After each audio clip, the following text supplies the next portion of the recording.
Okay, welcome everyone to Drisha's Spring Programming, and this is the second class in this course on exploring the philosophy of Halakhah with Rabbi Dr. Samuel Lebens. We encourage you to ask questions either by unmuting yourself or by writing them in the chat box on Zoom or as a comment on Facebook if you're watching us live. And with that, I'll turn this to you, Dr. Lebens. Hi, thank you so much. It's nice to see you all again, and let me just give a quick summary about where we got to.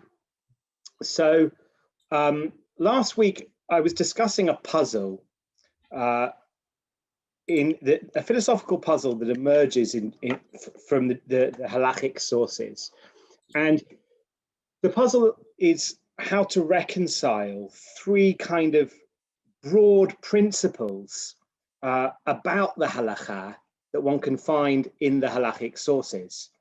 The first principle we called pluralism, which indicates that at least in a broad range of situations, there are yes-no questions, so to speak, in Halakhah, like it's either kosher or it's not, or it's pure or it's impure. And in a wide array of cases, there's no right answer or privileged answer to those questions, to those I think Dawkins calls them dispositive bivalent questions. Okay, and that suggests a certain type of pluralism where there's no one right answer. The Halakhah, so to speak, would be happy were we to rule one way or the other way. That was one principle, pluralism. Another principle was faithfulness. Faithfulness is the idea that when a legal decisor, a rabbi, a judge, a scholar, attempts to arrive at a legal ruling, he, or in our times, he or she, should always search to find the right answer. They should have in mind, I'm going to try and find the right answer. They should be worried about going wrong. And this seems to be universal, always, not just in those cases where pluralism doesn't hold, always. In fact, the prayer that we have upon entering the Bet Midrash speaks about dispositive bivalent questions, like that you shouldn't say that something is mutar, permitted, when it's actually asur, and you shouldn't say that something is tameh when it's actually tahor. There's a slight tension between that and pluralism that we described at length last week. And in doing so, we were following in the path of the philosopher Jeffrey Helmreich in an article that appeared in the book that I had the honor of co-editing. The book is called Jewish Thought in an Analytic Age. So I added to that a third doctrine or value that the halachic system seems to have, which you could call creativity. And that doctrine states that rabbis are, at least in some situations, to be praised and admired for their creativity, and even in one of the starkest cases in Avot de Rabbi Natan, for going beyond that which was said at Sinai, which is troubling, since a famous Yerushalmi in Peah says that everything that anybody ever says that's kind of wise in Torah was already said at Sinai. So, you know, how to reconcile that with Avot de Rabbi Natan. Now, look, it's okay. These, you know, the sources that we've been investigating were written over many centuries by many different people. So maybe just some people thought one thing, some people thought another. But the problem we're addressing is that these three values are relatively central to the texts that we today are trying to kind of tame and marshal into the halachic system, in, you know, or the texts that we take to inform our efforts at psak, at lawmaking. So how to kind of arrive at a way of rendering these things these doctrines consistent is the question I kind of set myself. Now, I was pleased that Rav Twersky last week raised a theological issue at the end and said, well, maybe we can resolve tension. Hey, maybe we can resolve some of this tension if we appeal to some theological story, if we understand better the very specific human divine partnership that the Halakhah is supposed to represent. Maybe if we tell that story better or understand it better, we'll find that these three principles can rest more easily side by side. And that's what I want to look at doing. And, you know, for your own reference, I characterize myself, I don't know if other people would, and it doesn't bother me too much whether they would, but I characterize myself as an Orthodox thinker, as an Orthodox Jew within the Orthodox world. The first text that I want to look at today is written by somebody who very much identifies with the conservative movement. So you shouldn't be surprised to find that I'm not going to endorse it uncritically, but I do think he makes a really important point that's going to help us get to the position that I end up endorsing. So this is Benjamin Sommer, tremendous scholar of the Bible, theologian, and rabbinic thinker within the conservative movement. In many respects, I think it would be uncontroversial to say that he is, if not the foremost, then very close to being the foremost kind of philosophical theologian in the conservative movement today. And in his book on Revelation and Authority, I want to concentrate on one paragraph with which I broadly agree. He says the following: in the year 50 CE, there was no criterion that allowed one to say which forms of Judaism were the right ones. On a purely theoretical level, nobody could prove that the traditions of the Pharisees and the earliest rabbis were Torah, with a capital T, while the writings of the Qumran sect and the teachings of the Saddukim, the Sadducees, were not. There was no way of knowing that. But by the year 600, it had become clear that this was the case. Why? Because the Sadducees died out, the Qumran sect died out, and the rabbis in the year 600, who had kind of won the various arguments and were very much the leaders of the Jewish world at that time, saw themselves, whether accurately or not, it doesn't even matter, they saw themselves as the intellectual heirs of the Pharisees. So if you were living in year 50, you couldn't know if you know, is this what, am I a member of the sect that ultimately, so to speak, will win out, will prove retroactively to have been Torah or not? No way of knowing. But in the year 600, we can look back, you know, hindsight is 2020, right? There's no conclusive way to explain, he continues, why the philosopher Philo's first century attempt to fuse Plato and Judaism didn't become Torah. In fact, to a large extent, Philo has more of a lasting influence over Christian theology than he seems to have done over Jewish theology. It's not that he had no influence over Jewish theology, but, you know, St. Origen in Caesarea, one of the early church fathers, was hugely influenced by Philo in a way that it's hard to find any particular rabbinic figure who was equally influenced or as directly influenced by Philo. But having said that, like Benjamin Sommer says, there's no conclusive way to explain why the philosopher Philo's first century attempt to fuse Plato and Judaism didn't become Torah.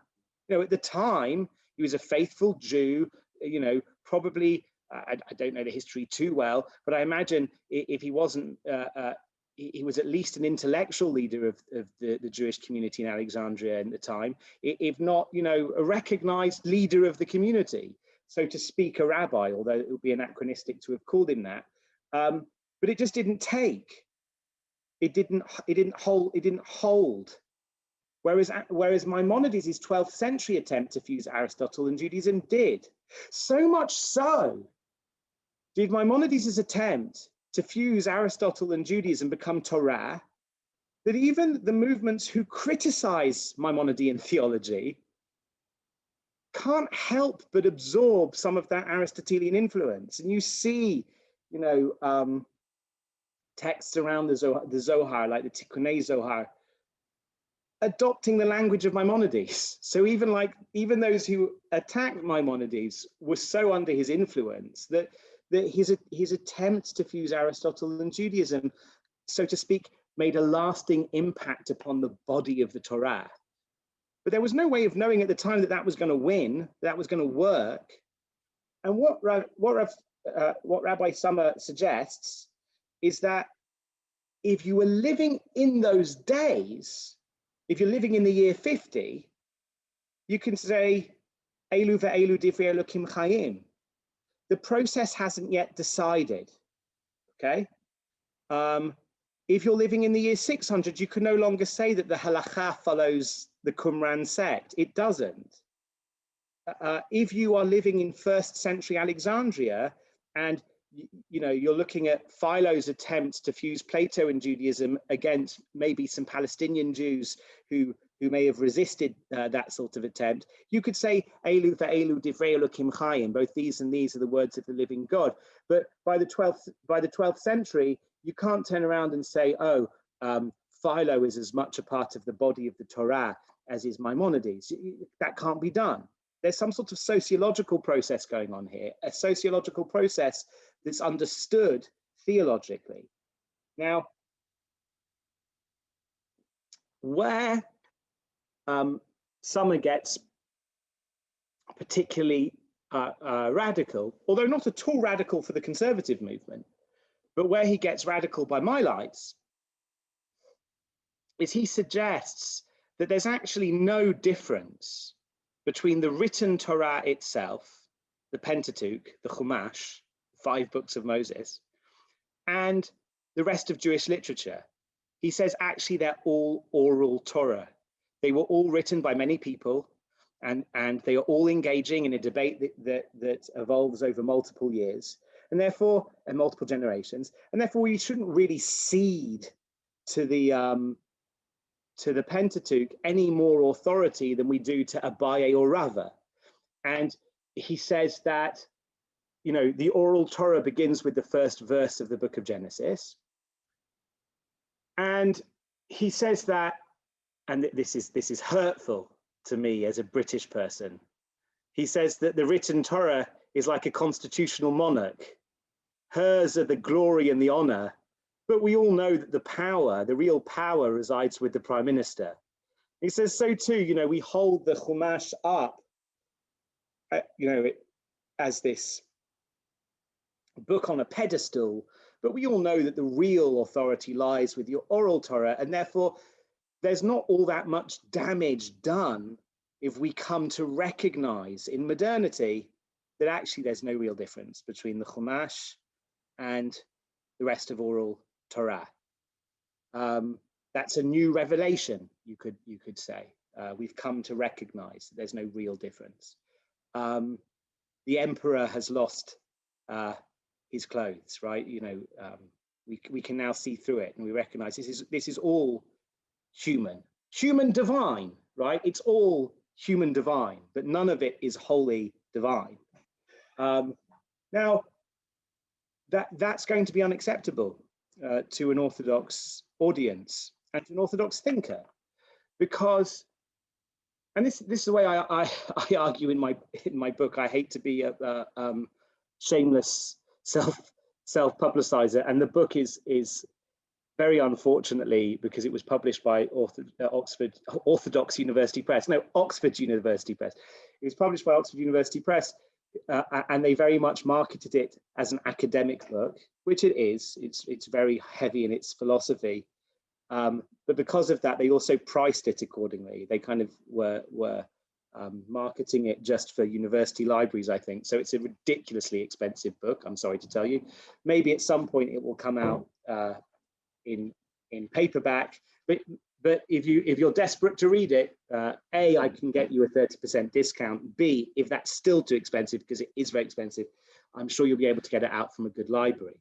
In the book, I quote this passage of Summer, and I try to unpack his thinking. I say, well, there's something deeply untraditional about relating to the Chumash as anything but the unmediated word of God, right? Because that's how the oral law relates to it. Now, it's true, and we've seen that the rabbis have quite an extensive toolkit if they don't like something, so to speak, in the Chumash. They can circumnavigate things they don't like. But two things need to be noted. First is that they feel they need to go to that effort to reinterpret things in the Bible. Whereas if it's other rabbis, they're more free just to say, no, you're wrong. They don't say to a verse, no, you're wrong. They reinterpret it. First, they feel the need to do that. Secondly, it seems as if their toolkit isn't omnipotent. There are some times where the rabbis just seem to bang their heads against a verse or against a passage in the Torah where they can't find a way around, or they don't feel able to, maybe in that time or place, maybe forever, I don't know. But I don't think, and we've said this last week, I don't think it's as simple as saying where there's a halachic will, or a rabbinic will, there's a halachic way, because sometimes you do see rabbis struggling. You know, I like to tell this story. I knew a rabbi whose mother was elderly and had taken it upon herself to walk to shul for Parshat Zachor, to hear Parshat Zachor read. And it would be hard for her to walk to shul. She was elderly, invalid, but she would go because she really, really loved to be Mekayim Mitzvot. And this is something she had done all throughout her life. But now she couldn't hear without the help of an electric hearing aid.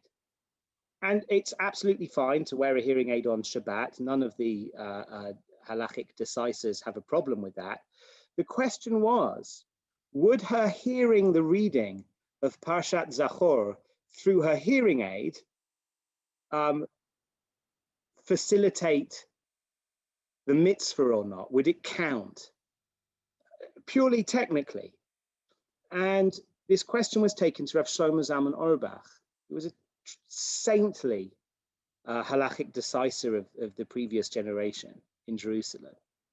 And the rabbi who I know took this question to him and he said, let me think about it. He went away, and I don't think he had to think about too many questions because he had the sources at his fingertips. He went to think about it. And when he came back, he told this rabbi that your mother can no longer accomplish this mitzvah because you have to do it with your own hearing. And as he said this, Rav Shlomo Zalman Auerbach was crying. And therefore, one can imagine that he went to tremendous lengths to try to find the loophole, but he felt that he had failed. And I think that this happens with people with real integrity and real sincerity, sometimes don't feel they can navigate their way around earlier texts, especially the Chumash. So I think that a theology of Jewish revelation has to retain the privilege that the Chumash receives. If it wants to be a traditional account, if it wants to be faithful to the tradition itself, you know, Benjamin Summer can defend himself, and I think he would just say, look, I'm not trying to give you an orthodox account of Revelation. I'm a conservative Jew, fine. But I'm not. I'm an Orthodox Jew, and I want to give an Orthodox account of Revelation, but I want it to be plausible. I want it to be robust. I recognize there are serious questions about the authorship of the Chumash, right, that the biblical criticism has raised over various generations. And I have things to say about that in my book. I actually think some of the questions raised by biblical criticism are much less pressing than they're made to look, but that's another issue. I just want to share with you briefly the upshot. What do I think Revelation is? And ultimately, I want to say the following, and I'm going to read to you what I call the second principle of Judaism. And the entire part two of my book leads up to this. So I'm giving you massive shortcuts here, right? But we'll read through it together. Okay, here it is. I suggest that Orthodox Judaism basically needs to believe something like this. At an event at Sinai, God gave an endorsement to a religious tradition that would evolve among the nation of Israel. So that says we believe there was an event at Sinai, and we believe that its main function, that event, was a divine endorsement of something that would evolve out of it. Okay? That tradition that evolved out of Sinai, would one day come to view the Pentateuch, the Chumash, as a sacred written constitution, never to be amended. That's how the Jewish people at least evolved to relate to the Chumash. And whether or not it will be amended in the time of the Messiah is actually a dispute. Maimonides says it will never be amended. Rav Yosef Albo suggests it could be amended, but only with a second Sinai-like event, an event as miraculous and as public to the entire nation. Okay. God's endorsement of this process, it demands that today we should relate to the Pentateuch as if it were dictated word for word by God to man, which perhaps it really was, but perhaps it wasn't. That doesn't really matter. What matters is that God has endorsed a tradition which came to adopt this attitude as a central part of its outlook. So whether or not this is an historically accurate account of the genesis of the Pentateuch, which perhaps it really is, because as I said, I have things to respond to the biblical critics who think that that's terribly naive. But whether or not it's a historically accurate account of the genesis of the Chumash, God certainly foresaw that this attitude, God foresaw that the religious tradition stemming from Sinai would at least evolve to endorse this attitude as central to its very identity. Accordingly, even if God didn't write the Pentateuch word for word, which he may well have done, it is as if God has now appropriated the text of the Pentateuch as his own, by his very appearance at Sinai, giving this endorsement to an unfolding tradition. Now, the Pentateuchal text is only one part of the Torah. That which is fixed is the words, not their interpretation. God also endorsed at Sinai the process of evolving traditions and interpretations that the faithful of Israel would develop over time, including their relationship with other books of the Bible.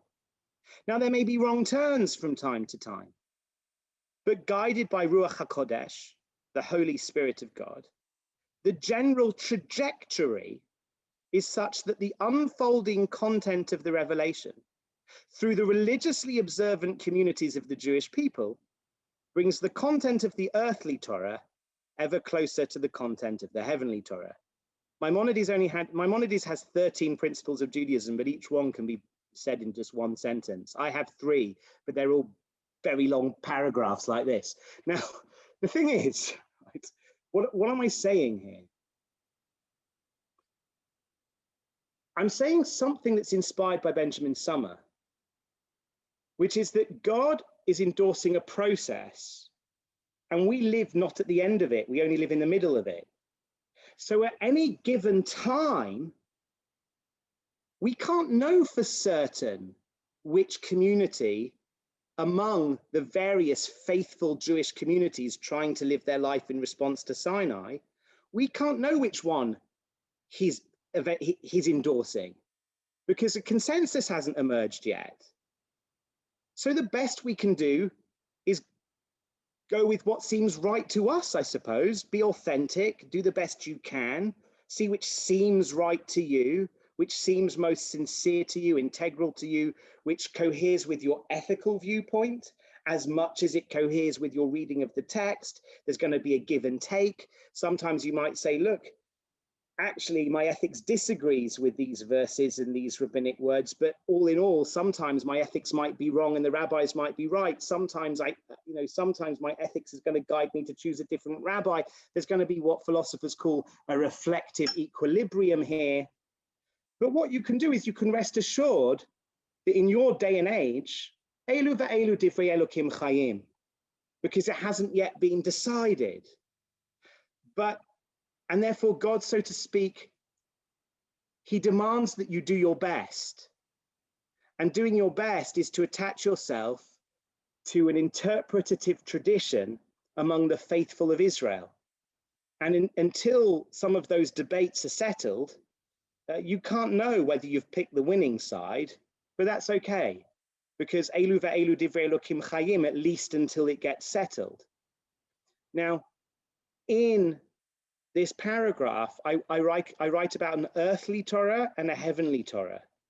Now, I don't want to say too much about that in this class, but the idea is that the rabbinic sources themselves, centrally, and I trace this in the book, you can find slight allusions to it, perhaps even in the Chumash. Certainly in Nach, you find allusions to it in the book of Ezekiel and in Proverbs in particular. In the earliest of Midrashim, the Halachic Midrashim, in both Talmuds, in almost every collection of Midrash you deign to look at, among the Gaonim and the Rishonim, right? So multiple generations of rabbinic figures, you find talk of a heavenly Torah, a Torah that existed before the world was created. This is a deep principle of Judaism that is difficult to push to one side with allegorical and figurative rereadings. Because even if you do that, you have to say, okay, but what's this a metaphor for? It's very central and it repeats through multiple generations of the text. It never seems to disappear.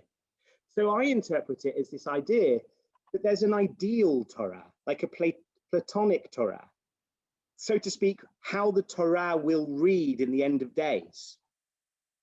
And there's the Torah that we have in our hands today, which is our best approximation of what God's will actually is.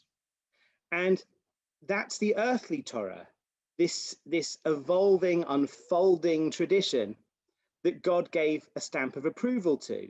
Does that mean that God approves of every single conclusion drawn along the way, like the misogynistic conclusions drawn along the way that hopefully we're overcoming, or the racist conclusions drawn along the way that hopefully we're overcoming? No, he gave an endorsement to a process. And he said, look, if you live in a particular generation and you do your very best to live faithfully within an interpretive tradition, and part of living faithfully within interpretative tradition might involve challenging it, pushing it, as the more liberal rabbis have always done. Part of living within a faithful community might also be about resisting change. And there's a kind of sociological give and take. And the revolutions and new insights that survive that sociological process are the ones that God has endorsed. And basically the second principle of faith is that we're moving closer, ever closer to the heavenly Torah. So this gives us this idea, and this is how I think we can make sense of the pluralism. There's this thing called the heavenly Torah. And then you have here in this picture two different Batei Midrash, right? And they're both learning Torah. And what they're trying to do is they're trying to apply a textual tradition to their own day and age.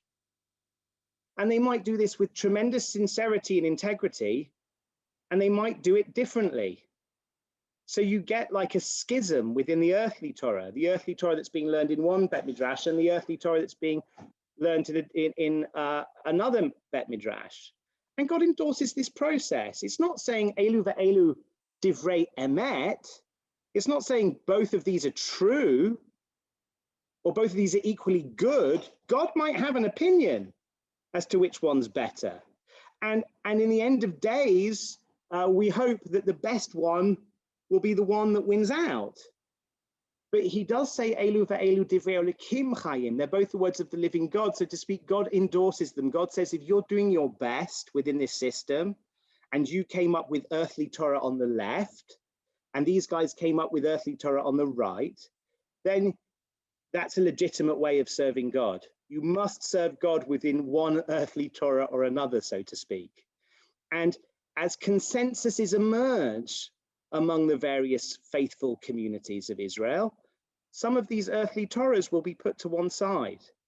Say, oh yeah, you know, in the year 50, Qumran and the Sadducees, they had an equal claim to having the imprimatur of Sinai elevate their words, but now no longer. And we can say that too about halakhic stages which we have evolved past. But this system does privilege the Chumash, the Pentateuch, in a way that Benjamin Summit isn't willing to do, because it says that God gave a stamp of approval to a tradition that came to treat the Chumash in a very different way to other texts, as godly, as God's own word, to be reinterpreted for sure, even reinterpreted into oblivion, but always to be cherished in a quite different way to the words of the oral law. Okay, so that's Elu ve'elu. And in a sense, that's how I think we can reconcile all of these doctrines.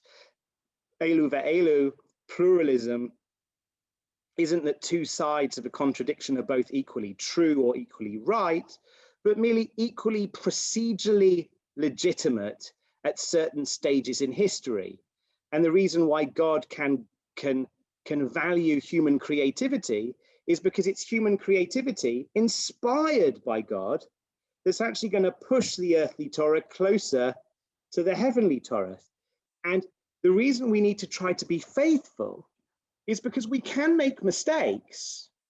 We can follow our own egos rather than the weight of the tradition, and we can take wrong turns in history through our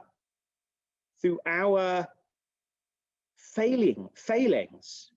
We can actually make rulings that bring the earthly Torah slightly further away from the heavenly Torah. Because like I said, even though, as Martin Luther King Jr. said, the course of history, the arc of the moral universe is long, but it bends towards justice. The idea is things can take wrong turns from time to time. So yes, it's an article of faith, I think, for the Orthodox Jew, that generally the trajectory of halakhic evolution is in the direction of bringing the earthly Torah ever closer to the heavenly Torah. But wrong turns can be taken from time to time, and that can be your fault, right? So that explains faithfulness. So I think that in the context of understanding a kind of doctrine of revelation, we understand the halakhic process better in a way that reconciles these three, I think, very central, even cardinal doctrines of the rabbinic value system: pluralism, faithfulness, and creativity. That was supposed to be the end of class 1. So welcome to class 2, everybody. But before we do, let's take some questions.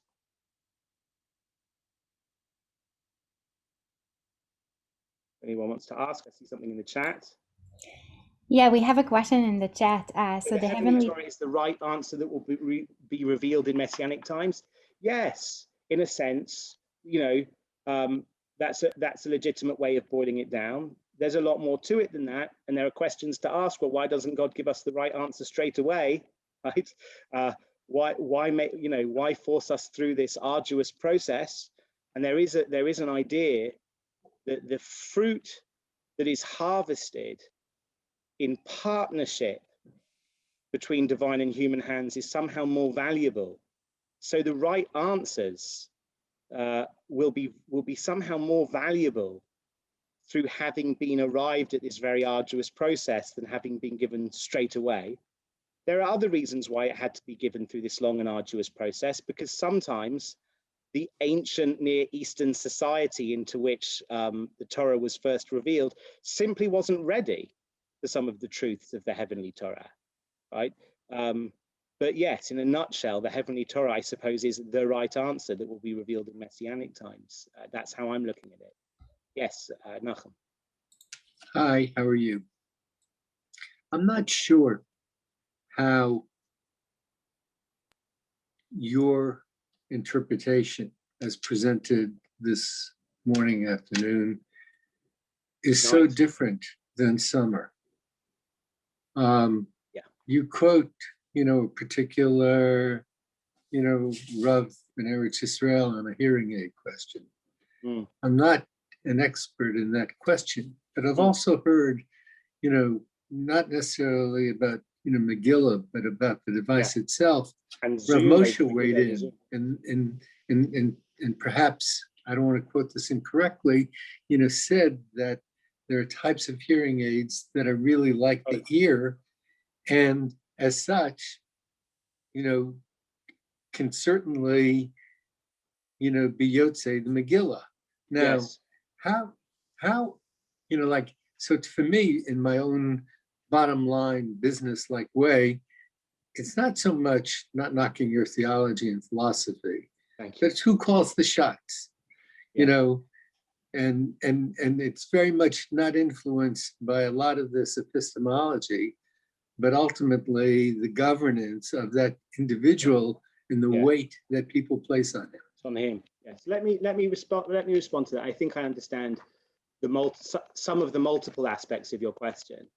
So the superficial level, let me just say as a disclaimer, I don't know much about the halachot of hearing aids or the halakhic literature or the relevant source material, and I imagine, perhaps Rav Shlomo Zalman Auerbach had a different opinion to Rav Moshe. I don't know. I've not looked into it. Or perhaps the technology had changed between one question and the other question. Or I don't know. The relevance of the example is that here you have a guy. We have no reason, God forbid, to doubt the sincerity of Shlomo Zalman Auerbach and his tears. These weren't crocodile tears, right? Therefore, just at the level of human psychology, what I see is a person who desperately wants to say yes, but feels compelled to say no. Okay, and all I wanted to bring from that example is that sometimes happens. Now, then you said, yeah, but like who chose him? Another part of your question is like, yeah, but who chose him? Not to say anything bad about him. He was a tremendously saintly individual, but why put that on his shoulders?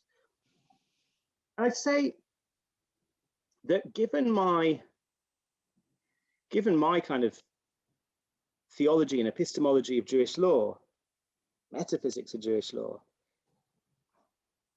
the power is diffuse, but one of the main, around a number of different centers, but one of the main centers is what I call, and I take this from Tamar Ross actually, whose views I think have changed since her publication of Expanding the Palace of Torah, but I'm very much still in favor of some of the things she says in that book, although I think she's now a little bit more radical, perhaps. I don't want to speak for her, but she uses this phrase, the community of the faithful, or the communities of the faithful, because she recognized there are a number of them, and that within the nation of Israel, there are a number of communities who see themselves as trying to live their lives in response to Sinai.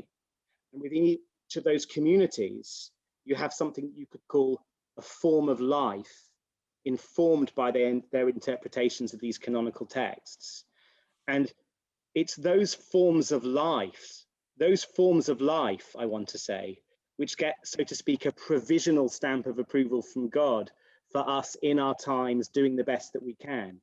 Now, in the society in which Rav Shlomo Zalman Auerbach lived, there was a form of life that, so to speak, selected certain individuals and placed a great deal of authority on their shoulders. And I suppose, given my metaphysics and ethics and theology of Halakhah, whether or not that was actually the right thing to do, that form of life was doing the best it could. It was sincere and it was integral. And the idea is that, I suppose, but I think even deeper to your question, is whoever gets asked the question, even if you live in a community where each person just decides for themselves, okay, if it's really a question that you take seriously, you know, how does this evolving tradition relate to this question of hearing aids? If that's a question you take seriously, sometimes you'll be able to find a yes, whereas Shlomo Zalman Auerbach wasn't able to, right? With equal honesty, equal integrity, equal sincerity. And if you do, great. But my experience, just as a sociological observation, is that most people who do this with integrity sometimes find they can't say yes to something, which suggests to me that in any given time, there are limits to how flexible the halakhic system can be. Now, what's interesting is what were red lines for one generation of poskim, not red lines for another, right?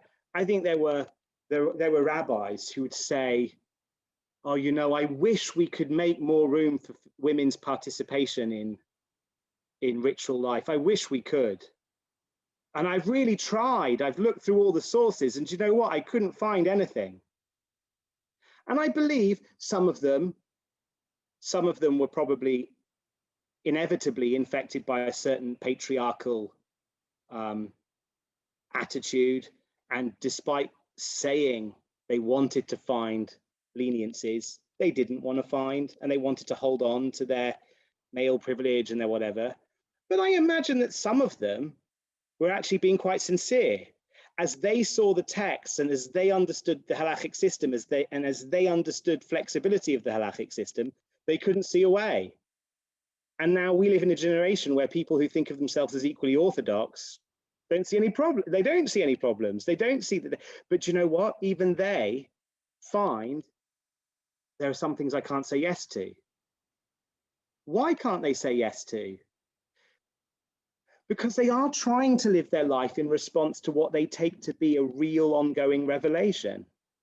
The terms of that revelation change from generation to generation. Does that address it? I can't, you know, answer all, I think, your questions, but does that help a little bit to illuminate at least my attitude to these things? My response is it helps a little. It's a longer, you know, conversation, you know, over a glass of wine, you know, where I can really say what I want. Yeah. You know, these are really difficult. Hopefully the world will open up and we'll have occasion to do that. I look forward to it. Any other questions before we move into what I'll do in the first 15 minutes of what was going to be class 2? I'll set up some of the things I want to be talking about next week, basically. Any other questions? Hello. I don't know what magically occurred. I do not understand this. I don't assume it's divine, but it's clearly divine, Wendy. But it is clearly electrical. Yes. And a lot of this whole thing that bothers me does with electricity. I wear hearing aids. A number of things. There's a lot of things that, because of modern things that we have, I'm able to do. If I were to not wear the hearing aids on Shabbat, I would be consigned to staying home. Yes, don't get me wrong. I don't know of any halakhic authority who says you can't wear hearing aids on Shabbat. Everyone says you can. Yeah. This was just a very technical issue. Certain obligations. That's right. So in this instance, he said there's one obligation you can't fulfill, and he thought it was tragic. And I'm not sure he's right, because hearing aids may have changed. There may be other halakhic opinions.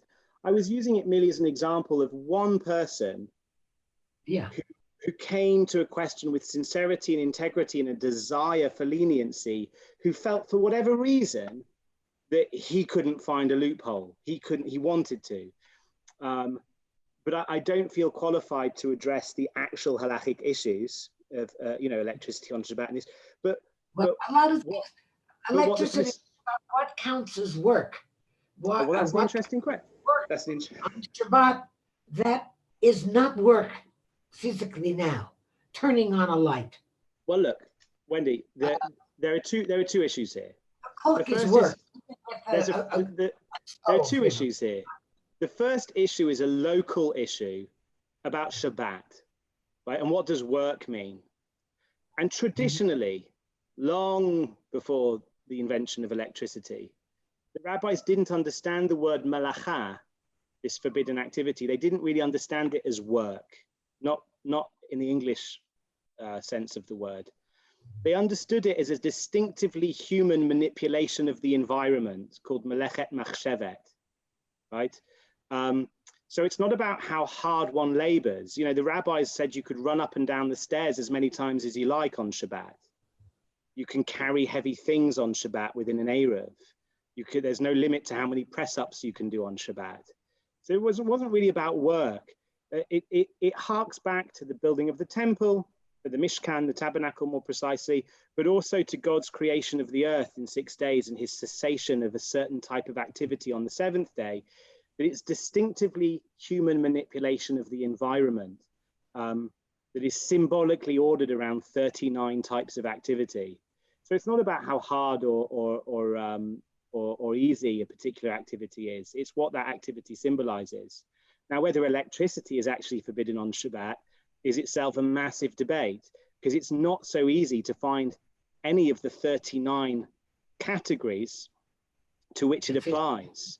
But there was an almost universal consensus, almost, among the decisors that it should be forbidden.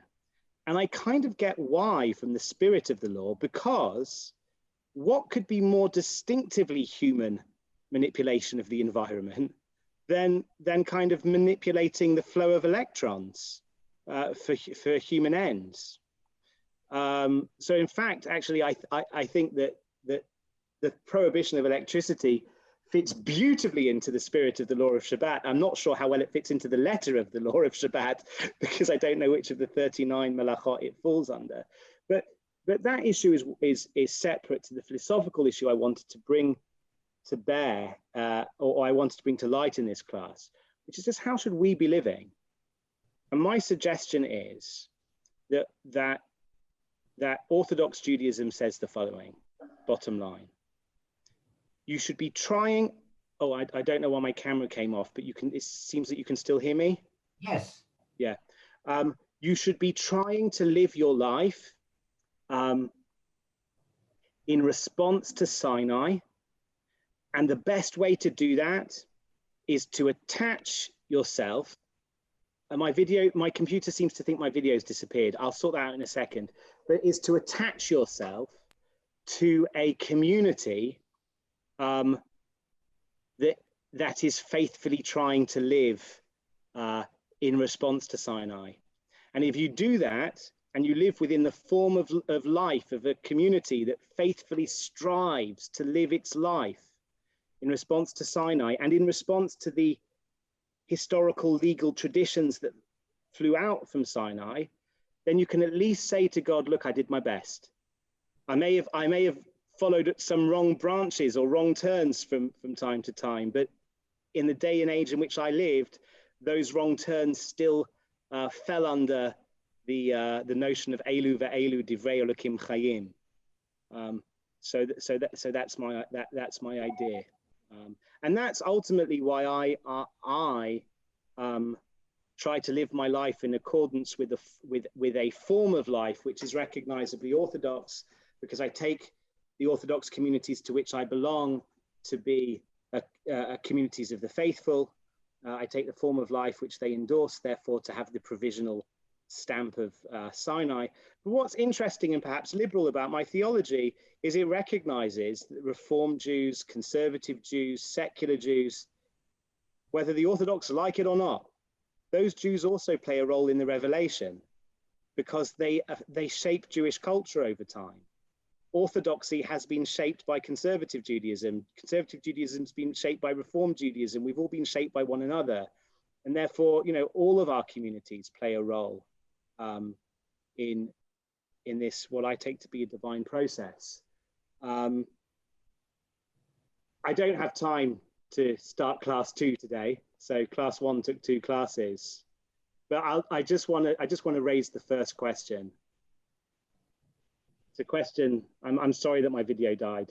I know how to save it, but it means me logging out of Zoom and coming back in, and I don't think it's worth it for the last 2 minutes. Socrates asks a question in Plato's dialogue called the Euthyphro. And the question is, why does God love piety? I mean, in the original, it's why do the gods love piety? Why do the gods want you to do good things? Why do they love goodness? And Socrates can only see two options. Either God loves goodness because goodness is good, right? It's good independent of God. God loves it because it's good. That's option one. Option two is no, it's only good because God loves it.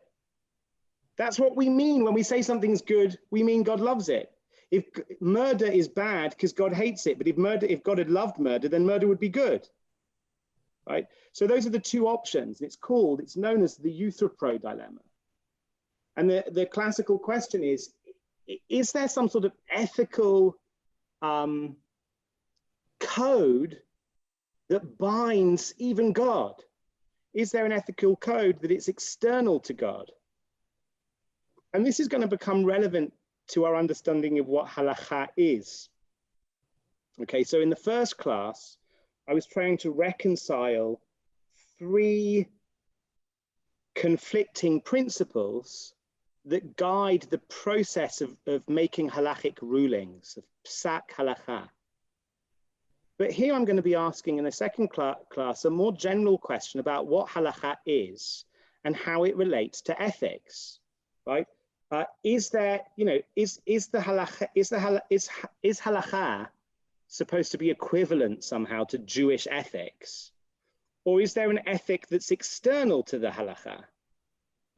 Could there be unethical halachot? And can there be ethical demands that are beyond the halakha?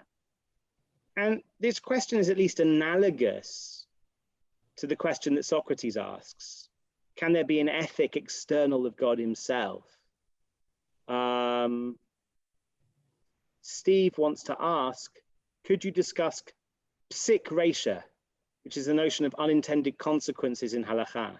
So back in the day, you could have been well-intentioned to cut the head off of a chicken to make a toy for a child on Shabbat. But you can't because you're actually doing work or killing, which is not permitted on Shabbat.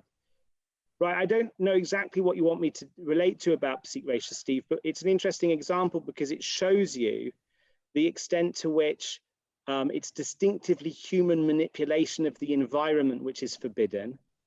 And one of the elements of distinctively human manipulation of the environment is the extent to which it's intentional.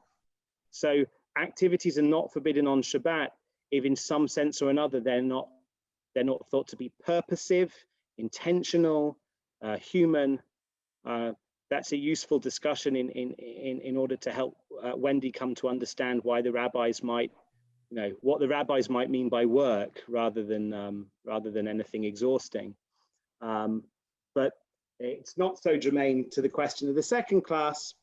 And I just wanted to point out that Rav Aaron Lichtenstein was my Rosh Yeshiva, and Wittgenstein, Ludwig Wittgenstein, who is my PhD supervisor's PhD supervisor, they take opposite sides to this question. And it's just, I just want to read you two little quotes before we sign off, just to give you a taste of what's to come next week. Rabbi Lichtenstein writes, as Benjamin Whichcote, the 17th century Cambridge Platonist, pointed out, one can't ask, shall then the judge of the whole earth not do justice? One can't ask, Hashofet kol haaretz lo yaseh mishpat, right? One can't ask the question that Abraham asked of God when God said to Abraham of his plan to destroy Sodom and Gomorrah. He says one can't ask that question unless one assumes the existence of an unlegislated justice to which, as it were, God himself is bound, and which one might add man can at least apprehend sufficiently on his own without the revelation of the Torah to ask the question. Or again, any attempt at rationalizing halakha, an endeavor already found in Chazal, in the Talmud, very often. You know, there's this notion, ein darshin tamei mitzvahs, there's this notion that you're not supposed, that's a phrase of the rabbis that's found in numerous places in the Talmud. It means we don't make inferences based upon the rationale for the commandments, because we don't know what the rationale is for the commandments. We just do what we're told. But however much the rabbis say that, it's not true. You can find numerous cases in the Talmud where we learn about the nature of the law based on a presumption of its rationale. We know when the law applies and when it doesn't apply based upon presumptions about its rationale.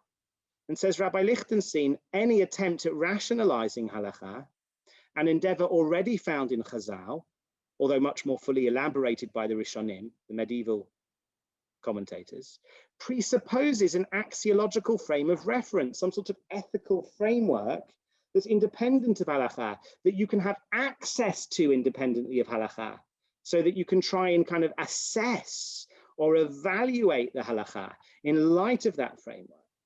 So it seems like Rav Lichtenstein comes down quite firmly on one side of the Euthyphro dilemma. And he says, God loves good because good is good. Good is good independently of God. Justice is just independently of God. Things aren't good because God says they are. Things are good inherently, and God loves them because they're good. And it's because there exists this independent good that we can ask, God, are you sure that's okay, what you're doing, right? And it's because we believe in this independent good that we can ask, hold on a minute, you know, is this halakha ethical? Is our current interpretation of the halakha ethical? And I've got 30 seconds to read you Wittgenstein's quote. Wittgenstein disagrees. He says, on my view, the first interpretation is the deeper, which it's the one I've been calling the second. That is good which God commands. Things are good only because God commands them. Why is murder bad? Because God doesn't like it. No other reason? No. Why is charity good? Because God likes it. No other reason? No. Wittgenstein thinks that's deeper. Why? For this blocks off the road to any kind of explanation. Why is it good? Why is charity good? Why is justice good? Why is good good? Wittgenstein says, shut up. Those are silly questions. Those are things which are primitive and can't be explained. Don't think you can explain why goodness is good. There are brute moral facts out there. The second interpretation, which says that, oh, God commanded this because this is good, and God forbade that because that is bad. That second interpretation is the shallow, rationalistic one, in that it behaves as though that which is good could be given some further foundation. It behaves as if you explain, it behaves as if you can explain fundamental moral truths, which are actually just brute truths. And when you say that the good is good because God commands it, you recognize that there's no more to be explained. Something like this: what do you mean by good? You mean something like the nature of God. What do you mean by bad? Against the nature of God. And that's it, no more to be said. Don't think you can explain further. Anyway, that's the Euthyphro dilemma. That's how you can see Rav Aaron using his encyclopedic Jewish knowledge and secular knowledge, came to the conclusion that one side of the Euthyphro dilemma was the right one. And Wittgenstein, with a certain kind of mysticism, comes to the, and deep religious mysticism, comes to the other conclusion.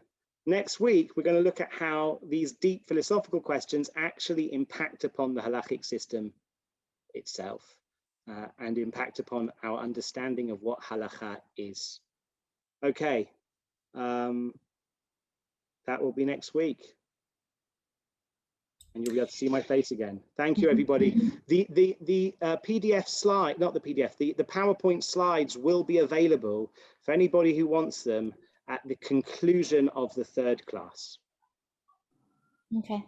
Nahum, did you have a question? I noticed that you unmuted yourself. Did you have a quick question? No, I'm great. Okay. Thank you. This has been wonderful. Okay, sounds good. Thank you. Okay.